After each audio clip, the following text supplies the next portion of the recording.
on any given day, just look at what the news is, and you can see that this thing is clearly unraveling. If you can connect the dots and understand what all these different events mean, it is the end of empire. You're watching it in real time. If you can't see that, I can't help you. This is Kaiser Johnson with Liberty and Finance, and these are the Miles Franklin Weekly Specials for March 11th through March 18th, 2024, while supplies last. First, we feature 90% junk silver mixed dimes and quarters at just $1.99 over spot. We also have AU pre-1933 Gold Liberty at $65 over a 1-ounce spot. And finally, we're offering our choice 1-ounce Palladium bars at just $119 over spot. To order our specials or any of the many other options we have available, call us at 1-888-81-LIBERTY. That's 1-888-815-4237. We're available after hours and on weekends, and we look forward to speaking with you. Welcome back to Liberty and Finance. We're always glad to have this widely followed returning guest. Bill Holter, the founder of BillHolter.com, is here with us this Thursday, March 14th, 2024. Bill, thanks for coming back on Liberty and Finance. Thank you, Dunnigan. We always get a overwhelmingly enthusiastic response when we put out a call for questions ahead of your arrival here, more than we can ever deal with. There are a few themes that emerge. One of the things that you and I were just talking about is how it seems that we're being hedged in on all sides by brick walls, financially, politically, medically, around. You can keep going down the list, and that there are fewer and fewer paths to how we could ever get out of this. In fact, it seems that we're really backed into a corner in many ways, and that perhaps the only resolution of this is going to be one that's rather extreme and volatile. So that's one of the things we want to focus on is what are some of the main factors that you're looking at that you describe as brick walls that are all around us, and that people need to be making their plans and positioning themselves in the light of, so that we don't get hurt as badly as we might in what's coming. Yeah, I think the biggest brick wall is the financial position of the U.S. Treasury. I mean, we're now at the point where we're paying over $1 trillion a year just in interest, and the Treasury is borrowing $1 trillion every 100 days. So the financial situation it's parabolic at this point. I mean, there is no way out. There's no mathematical way out. 10 years ago, you could have said this is Bill Holter's opinion. 2-3 years ago, it was no longer opinion, it's math. And if you can't see the math now, then you need new batteries for your calculator or for your brain. One of the areas that we seem to be reaching a critical point is the stability of the banking system as well. We did see cracks forming in that last end of first quarter with the failures of the second, third, and fourth largest banks ever in the U.S. There's a question here from a viewer. With the bank term funding program ended, how will the Fed backstop bank balance sheets going forward? I guess the answer is somehow.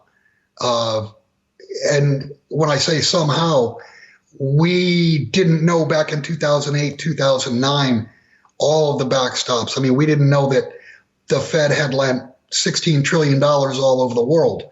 We only found out in 2010, 2011. You find out after the fact. You would have to be an absolute insider and actually sit in on Federal Reserve Board meetings to have a clue as to what exactly they're going to do. But there's no question that the bottom line is money is going to be printed. Right. That seems to be the consensus, that when it comes down to the crisis between default on the debt versus inflate away and destroy the currency to prevent the public shame of defaulting, the political cost of that, etc., that the authorities generally opt for what seems to be the easier of those two paths, which is to inflate. However, it seems that in the current environment with BRICS Plus on the other side of the world saying, you're not fooling anyone, we're not fooled any longer, that it may be only as Alistair MacLeod reminds us, it's often the people in their own country that refuse to acknowledge the destruction of their own currency, that the foreigners can see it before the locals can. Any comments from you on that phenomenon? Yeah, that's 100% correct.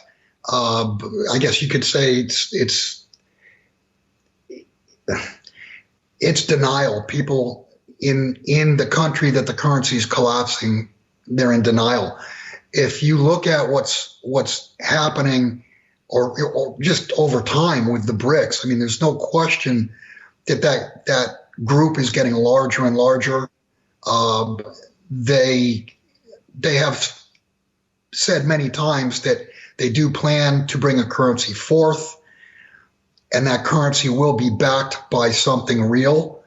And I mean, whether the U.S. does a CBDC or not do a CBDC, it doesn't matter, because whatever currency they come up with will not be backed by anything real. It'll still be fiat, it'll still be freely printable, and you can argue with a CBDC, it's easier to hide and the printing's easier to hide. It just seems to me like that is coming to a head. I mean, you've got, I forget the number, I think it's something like 200 separate meetings this year are scheduled with the BRICS nations. Those are not cocktail parties. I mean, these are fast and furious plans that they're making because they see the destruction of the dollar. And I mean, foreigners, here's just an example. New York City with the illegal aliens that have come in, they're spending $25 million a day to support them. I mean, how long can they do that? You're talking about what, $600-700 million a month? I mean, you're talking about, close to $10 billion.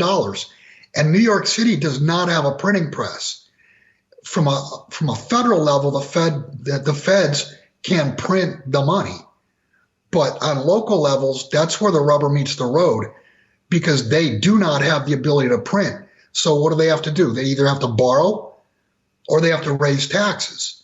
And to this, I mean, yes, taxes are being raised, but we've gotten to where we are now, the most over-indebted system in the history of history, because that's been the answer, is to borrow.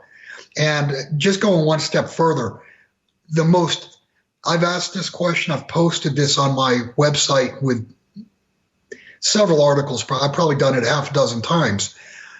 What happens when you raise interest rates on the most over-indebted system in the history of mankind?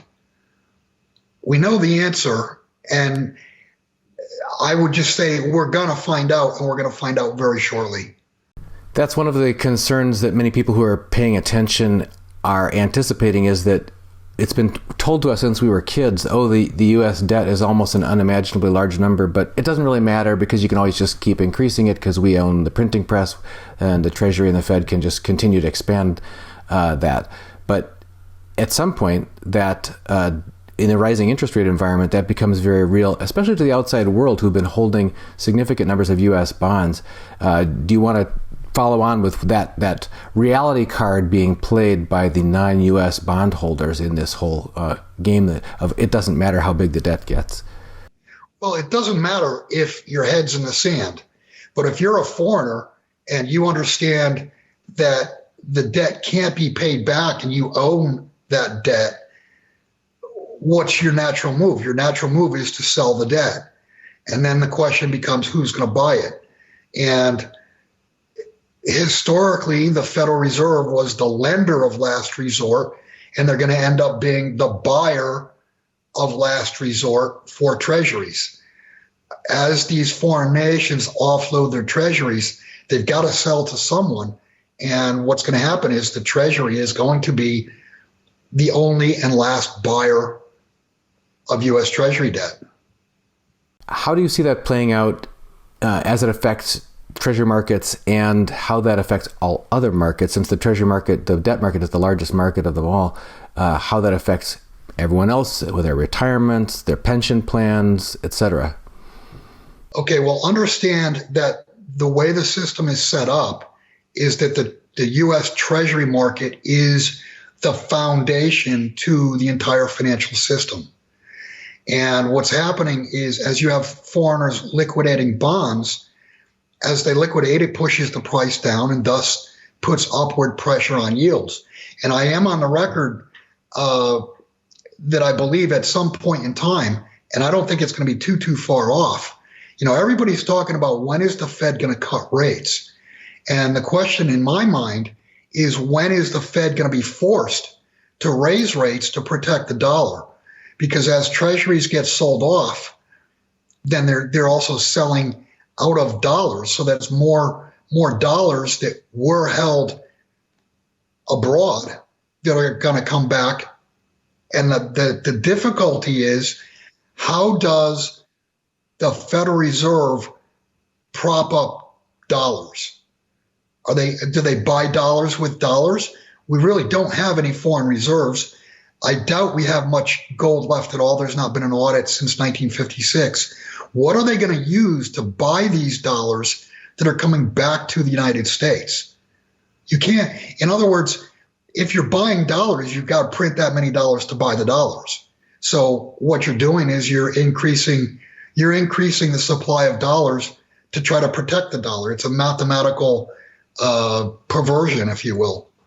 There's a question around this. You mentioned gold being a potential asset that can be used to balance the books of an insolvent country if it's necessary. Question here is there any chance on the central bank deciding to revalue gold as part of this equation? Yes, that's a potential. Similar to what they did back in 1933, 1934, when gold was revalued from $20.67 to $35. What that did was it gave balance sheet room for the Federal Reserve, for the Treasury.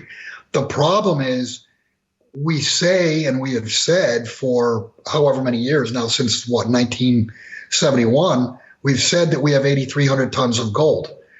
That's not been audited since the 1950s. I guess the best way to put this would be, if everything that you're reading and everything that you're hearing is complete bullshit, then why would the amount of gold that the U.S. holds, why would that be the only truth? It's been distressing to many how many falsehoods we're being told. And in fact, you can just about count on any piece of legislation that gets passed into law in the U.S. Means exactly the opposite of what it's titled to mean, and it's going to be spun. Just for example, the Dodd-Frank Consumer and Banking Protection Act, certainly not protecting the consumers. We have a question here from about the movement of, you're talking about the movement of gold and the movement of dollars. At the current pace of movement of gold and silver moving out of the Western markets to Shanghai because of the arbitrage difference in price that it's being traded for physically versus paper trading on the Western markets, does it become critical and none available for delivery? Yeah, that is the ultimate end game, is that and I've said this for 10 years now, there ultimately will be a failure to deliver, because gold and silver are both finite products, and they're finite products in a world that can print unlimited cash, unlimited currency. That's the problem. The finite aspect, there's only so much gold, there's only so much silver, and there's only so much production each year. So you've got a financial system that's gotten larger and larger and larger, which is outstripping the growth in debt, the growth in just, let's call that the system. The growth in the system is far outstripping the growth and the availability of gold and silver. And thus, what do you get? You get higher prices, and that's what you're seeing now. Yeah, they've certainly been, gold and silver have both been on the move in the last couple of weeks after seeming to go through a calm period for several months there. people are starting to respond to that and going, gee, what am I missing out? And there's anticipated to be larger segments of the public eventually waking up to that if the mainstream financial press will not be able to continue not talking about gold if it continues to make new nominal highs day after day. Let me just mention, I saw an article the other day that Walmart was offering, and I believe it was Silver Eagles. And I don't know the amount of ounces. I don't know the weight that was available. But they sold out in 30 minutes. Can you imagine if gold and silver were offered to the public on a continual basis, what the supply would look like and thus what the price would ultimately look like? I mean, you're not going to have the average person. The average person is not going to go through the steps of either going online or calling a broker or whatever and buying metal. But if they're walking through Walmart and they see for, $35 or whatever they're selling the Eagles for, the Silver Eagles, they walk by a kiosk, they buy it. Can you imagine what the type of demand that would be unleashed and what that would do to supply? I mean, right there, you'd have, if the common man was able to just very easily purchase metal, there'd be none left. Yeah, in fact, that's been happening from Costco as well. They've been putting gold bars in limited allotments out on their website, and every time they sell out within hours. They don't announce it ahead of time, so people who are on the ball there are trying to scoop those up the moment they appear because they always sell out within hours. So there's clearly a latent demand in the population, and it's just a matter of lowering that threshold of the ease of access to it that makes it feel more accessible to more people. That's maybe an example. Now, you brought up a few minutes ago, you said you've been saying for 10 years. We have several comments that said, I've been listening to Bill for 10 years. So you've got some very devoted listeners, but some of them are wondering when are these big changes going to happen? You and I were discussing that before we got started, that if you keep your eyes open, these changes are happening all around us and have been and are continuing to at an accelerating pace. Do you want to address that topic of when? Well, yeah, I mean, all you have to do is just on any given day, just look at what the news is, and you can see that this thing is clearly unraveling. You can clearly see that the United States as a republic, and when I say the United States, I'm using that as an example because it was, and I guess still is, the leader of the Western world. But what you're watching in real time, if you can connect the dots and understand what all these different events mean, it is the end of empire. You're watching it in real time. If you can't see that, I can't help you. That's one of the things that's amazing about human nature is recency bias, is we forget how far we have diverged from where we started. If you look at the constitutional roots of our republic, the world around us, I mean, if our founding fathers, if we gave them a tour of our current headlines and the current state of affairs in our government, in our financial world and everything, they wouldn't recognize this country. So to ask when is it going to start, like, for example, we've interviewed several times on our channel Jerry Robinson, the author of Bankruptcy of Our Nation, and people say, well, our nation isn't bankrupt yet. We just had Rick Rule on. I think he said it's insolvent.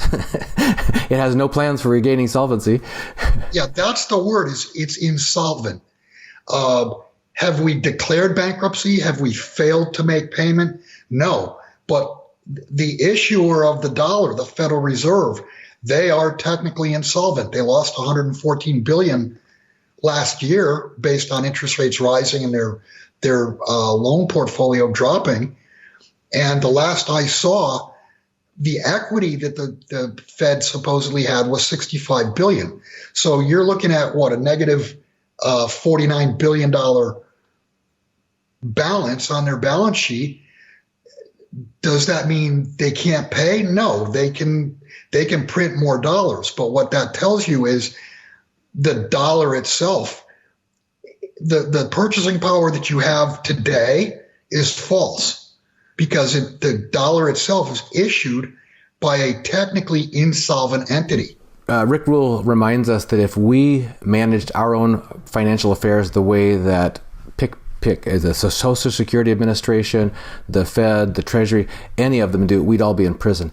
So here's a question for you from Bill from Florida. Says, Bill, do you think those in power will act more and more out of desperation that their plans are failing, or will they act from their own initiative, knowing that the collapsing narrative was always part of their plan?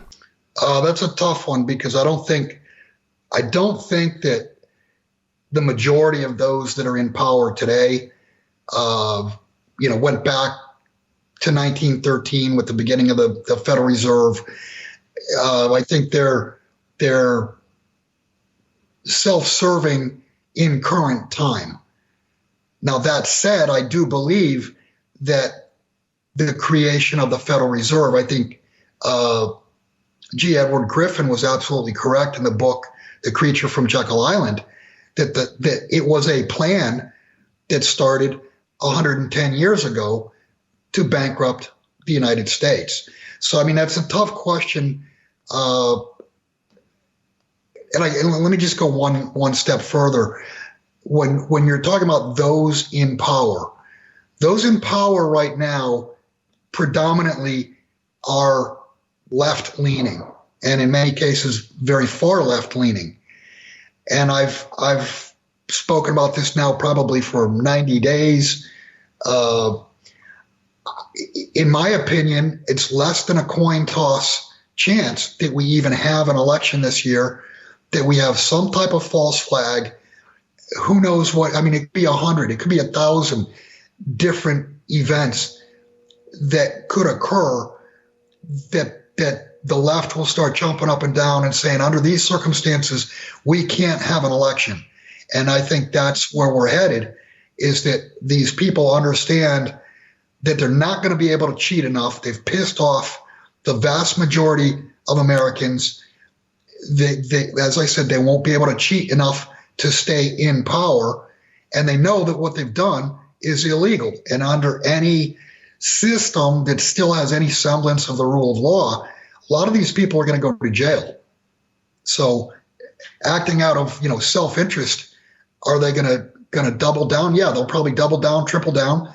And I fully expect some type of false flag event so that there is not an election and a transfer of power. Another question regarding the ending of the Bank Term Funding Program is, did the Federal Reserve end the BTFP to consolidate all the small banks into the bigger banks?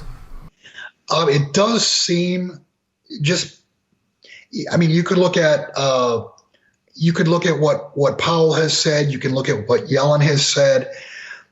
They're talking. I just read an article, I think it was last Friday, that, and I think it was Jay Powell was talking about the big banks versus the smaller and regional banks. And he's trying to say that the real estate problems are concentrated in the small banks. Well, if you look at the numbers, that's not true. They're concentrated in the big banks. So while he's saying that the big banks are not the problem, it's the small banks, I think that's a setup to create havoc in the banking system and consolidate that down. And I do want to mention, because obviously at some point in time, they're going to try to spring the trap of the central bank digital currency. Would it not be much easier if there was only 5 or 10 large banks in the United States to bring forth a central bank digital currency from a logistics standpoint than if you've got 5,000 or 10,000 different banks? It'd be like herding cats. So I do believe that is the plan, is to consolidate the banking industry. But that said, consolidating 10,000 insolvent piles of crap into 5 or 10, you still have a huge insolvent pile. I mean, it's not, what I'm saying is consolidation is not going to solve any problems. It'll concentrate the problem. Right. It just makes the problems into bigger piles and fewer of them. Yeah, and the same thing happened. We saw that happen during the lockdowns, is all the mom and pop businesses were put under these restrictions and policies that didn't scale down well. Many of them had to shutter their doors completely. Many of them went out of business. Many of them still haven't come back into business. Maybe they never will. Whereas you had these picking of winners and losers, so the largest big box stores came sailing through just fine. The sales from Costco, Walmart, Amazon went through the roof, while the mom and pop shops, Main Street was shuttered. So that's a standard playbook we've seen from authoritarian regimes, is get it down to eventually you only have the one Soviet warehouse to go shopping at and stand in line for your cabbage. Back on the theme of people not seeing what's right in front of our eyes, Zach Ryan asked, does Bill still have any family members and friends who still can't see the collapse happening? How does he handle it or explain it to friends or relatives or family members? Well, yeah, I have family members that are still family members that don't get it. I mean, just over the last 3 years, 4 years, I mean, certainly I've lost some friends. And when I say lost some friends, by my choice, I'm not going to bang my head up against a wall to try to prove to someone, whatever the topic is.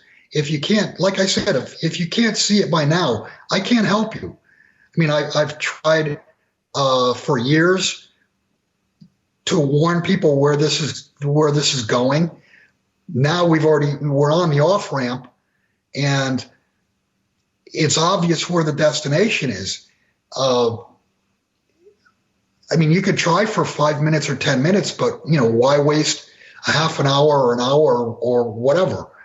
I mean, it's really difficult. It's been difficult for many years, and it's gotten more difficult. It's gotten more difficult in my mind because it's gotten more and more obvious, and it's more and more irritating to me if you can't see it.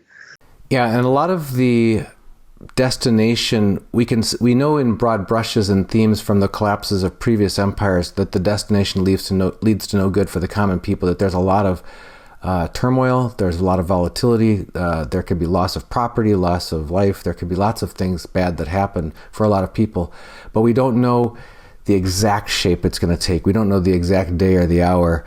We don't know which of our remaining liberties will be clamped down or disallowed, in what order and whatever. So we're trying to position ourselves. I've made the analogy that it's very much like waking up and finding that you're behind enemy lines. You thought you were living in your own country, and now you feel you're living behind enemy lines, and you got to try to outsmart your shadow boxing an invisible foe. Although they become much less invisible recently and more blatant, brazen, and unapologetic, and doubling down publicly about their steps and calling things the opposite of what they obviously are. Going down and doing visits to the southern border only after years of being shamed into it, and even then having to kind of clean it up and groom it up before you get there so that everything looks like the opposite of what it really is. Any examples for you of this sort of too stupid to be stupid, or too obvious to be obvious, to be denied any longer, things that are happening right in front of our eyes? Actually, Andy asked me that quote, and it's too stupid to not be a plan. This whole thing is a plan. They've come right out and have said, we want to depopulate the earth. There's too many people on the earth. And they're doing it. When you have a financial collapse and credit ceases, you're going to have a mass population death event because we don't farm anymore. I mean, this is not the 1930s where your next door neighbor farms this and you farm that, and your other next door neighbor, does cattle or pigs or whatever. And everybody's got a victory garden besides. Well, my point being, the world is completely different today. People cannot survive without, and I've said without credit, because credit collapses everything. But people can't survive because they no longer have the knowledge, they no longer have the skills to provide for themselves. And that's why you want to stockpile a year, 2 years, 5 years worth of food to try to outlast the carnage. And when you're saying live behind enemy lines, I don't think that's the case so much rurally, but from an urban standpoint within cities, yeah, you're definitely behind enemy lines, because where are they sending the vast majority of these illegal aliens? They're sending them to cities, and you're already starting to see the chaos in cities. And if you live in an urban area and you're watching this video and you have not thought about or begun to make plans to leave the urban area, then again, I can't help you. Another thing you didn't mention, other than that we're faced with official lies as the new normal from officialdom, is the restrictions, the clamp down on free speech. In other words, we're being compelled to lie, or at least go along with lies ourselves. We're being punished for being truth tellers. That now happens not only to journalists, but just ordinary people. In fact, Washington, just now, the governor is signing into law their bill that was to establish a whistleblower to reward whistleblowers who report people that think that there's bias events. So you don't even have to do a crime. You don't have to assault anyone. You just have to be reported as being biased. And then that's now going to be something that can be investigated and for which you can be punished in Washington state. And there's other laws like that are sprouting up in other states as well. In the UK, one of their members of parliament just announced that they had 3,000 arrests last year for people's hate speech or things that were deemed to be unacceptable speech by the part of the state. Yeah, and Canada also. I just posted an article, I think earlier today or yesterday, that they're trying to pass a law where you can get life in prison for hate speech. In the United States, unless they change the Constitution, who are passing laws like the state of Washington or whatever, they can kiss my ass. The U.S. Constitution guarantees my free speech as a citizen of the United States. That will get struck down. And I would just say that following the First Amendment is the Second Amendment, and the Second Amendment guarantees my right to the First Amendment. Yeah, we just interviewed Dr. Edwin Vieira, a constitutional attorney, yesterday about the Second Amendment. It's worth listening to. He's talking about how much more it means than most people realize, so much more than the right to hunt, so much more than the right to self-defense. In fact, neither of those two things is the focus. It's about maintaining a free state, free republic by the duty to defend the republic against threats, foreign and domestic, and how in order to carry out that duty, that no elected official can interfere with your constitutional duty to do that, and that means the means to do it is to be armed appropriately. We have some questions specifically about bullion. There's a question because as people are choosing what they should do to position themselves to minimize damage to their financial future, one question comes up around silver versus gold at this time. Your thoughts on people who are choosing, if they're just getting started right now, is it better to buy silver or gold was the question. Okay. There's a lot of moving parts in that because it depends on who you are, meaning, do you have the ability to store?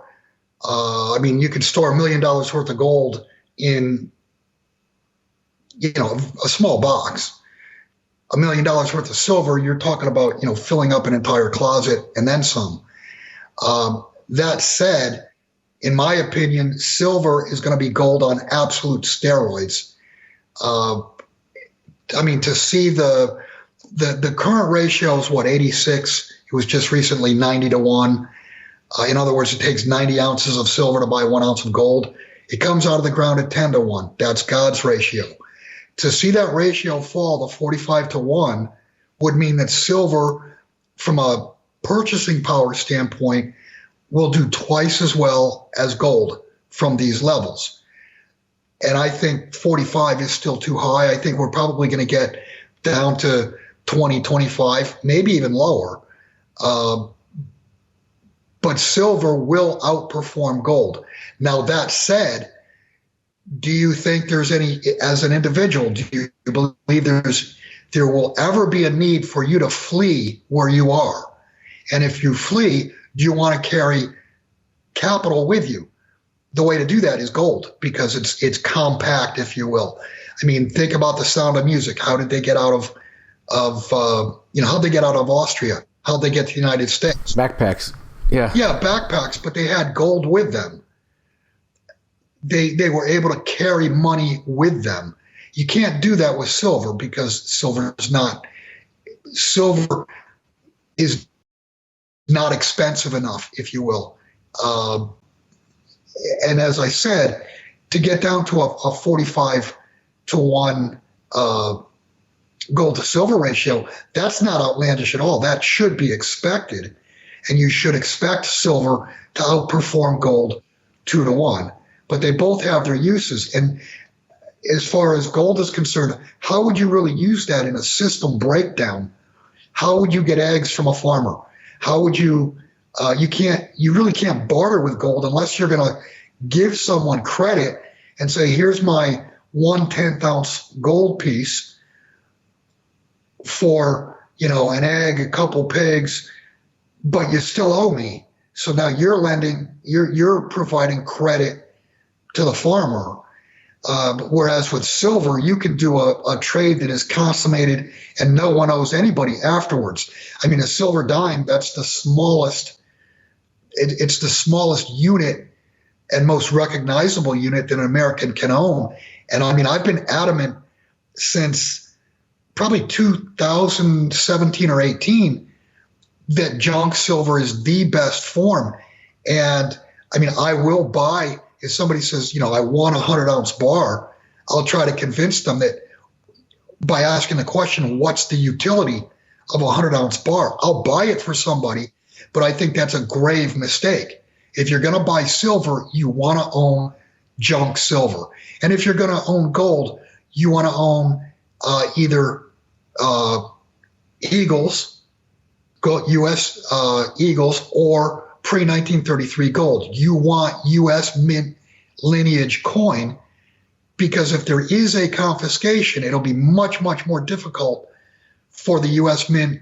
It'd be almost impossible to confiscate pre-1933 gold, and very difficult for the Mint to sell you an Eagle today and then next week order you to sell it back to them.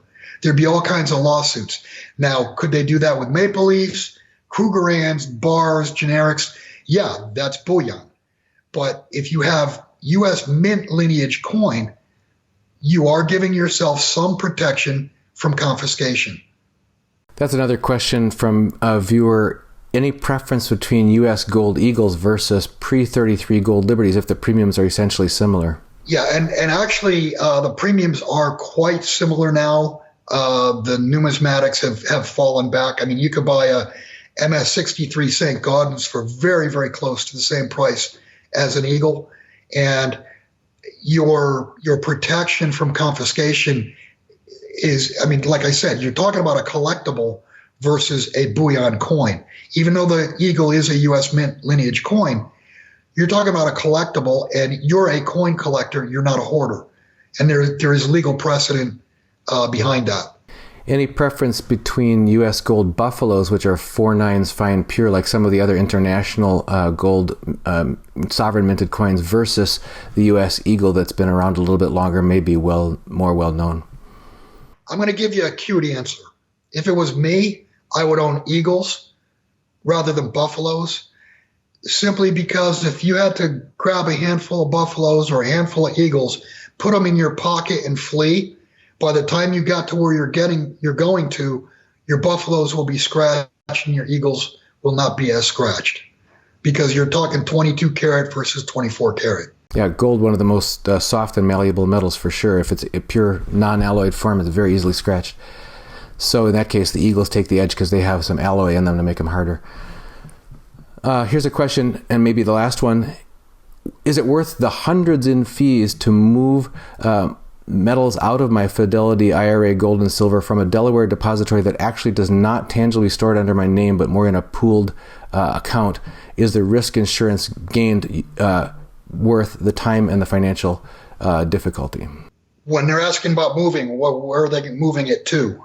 I assume they're moving to a different vault that would have segregated, allocated audited so it's under their name individually?